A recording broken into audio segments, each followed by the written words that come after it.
Hello, beautiful people. Welcome back to Grace Crafters Millinery Couture. Welcome to my YouTube channel.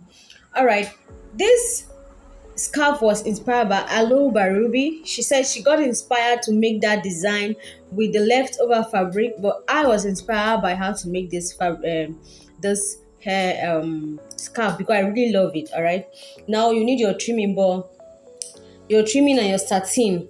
I didn't use that gold trimming when I got to the finishing part because I didn't find it attractive and classy enough, so I had to change it.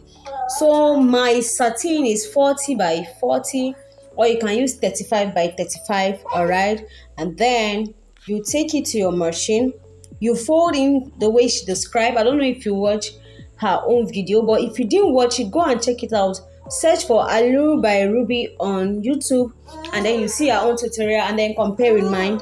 You sew the edges from end to end after folding it this way.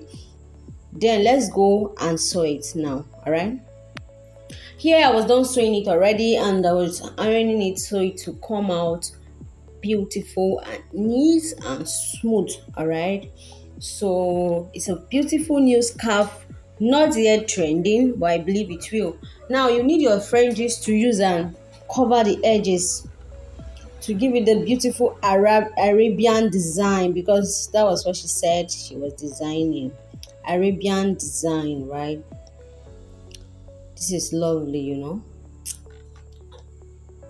You cover it from the beginning to the end of the scarf, and then you put your trimming.